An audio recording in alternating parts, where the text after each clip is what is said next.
So we're diving in deep again on attachment styles in this video. Specifically today, we're looking at secure versus avoidant attachment styles and how to make a relationship work. I do have a lot of videos that talk about attachment styles, so I'm not going to bore you with a lot of the detail here. But if you want to dive in deeper, check out this playlist of all of my attachment style videos right up there in the corner. But a secure attachment style is ideally where we all want to be. It's basically where we don't need anyone else's attention, validation, or approval in order to feel good about ourselves. And if we do find ourselves alone in between relationships, that is A-okay. We don't feel like we have to have somebody else or have to be in a relationship with somebody else in order to feel whole and complete.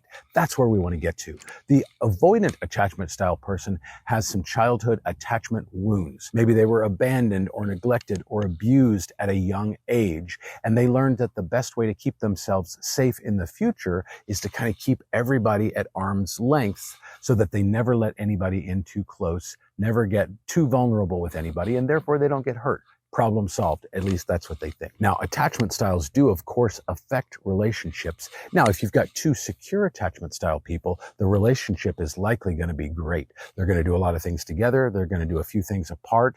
And when they do things apart, neither one is going to read into the other's actions and make assumptions or jump to conclusions about what that might mean.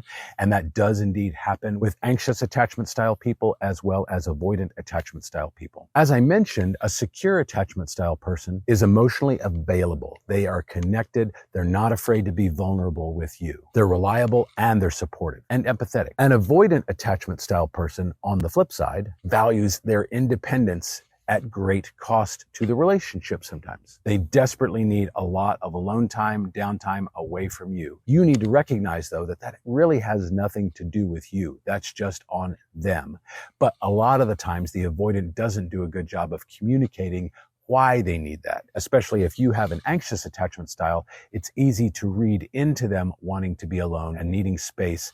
And we jump to conclusions that aren't necessarily based in reality because it feeds that anxious nature in us. But they are often emotionally distant or emotionally unavailable. They keep it light, they keep it superficial, and they don't really let you in too close. And you may feel, as I did in my last marriage, you may feel starved for emotional vulnerability and emotional connectedness and emotional intimacy. Now, sometimes people vacillate between attachment styles and events can trigger a shift from one to the other. If you're in a relationship with one person and then that relationship ends and you get in a relationship with somebody else, you may find that your attachment style shifts because this person's attachment style is different than the last person's. So don't think that your attachment style is set in stone. Also, awareness and therapy can also impact your attachment styles and help you shift more to a secure attachment style. But when you've got two people with different attachment styles, communication is obviously key. So be open and honest with one another.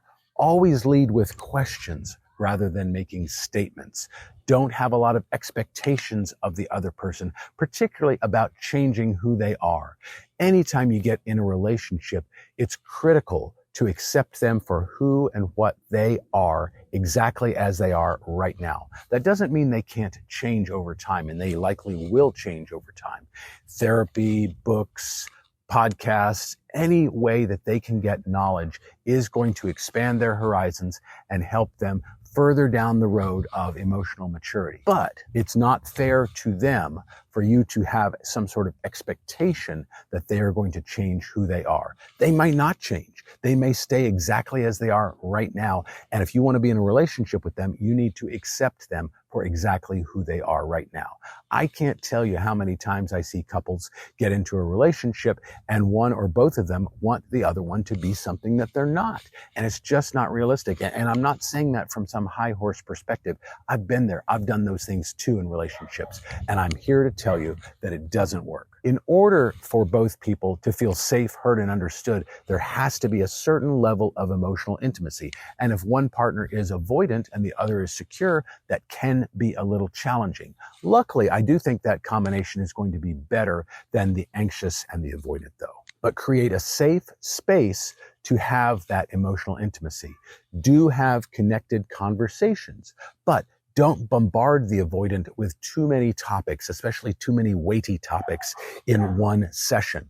Talk about one thing, and then that's the end of that particular discussion. And maybe on a different day or a different week, you talk about something else. But if you overload them with too many topics at one time, things that are heavy and weighty and make them feel pressured to do something, they're going to shut down and retreat into their shell. They also need to know that no matter what they do, that you're not going anywhere. So they may retreat, they may pull back, they may give you the silent treatment like my ex-wife used to do. They may stonewall you. Some of those behaviors aren't necessarily okay, and it's okay to address that with them, and I'll get to how to do that here in a second.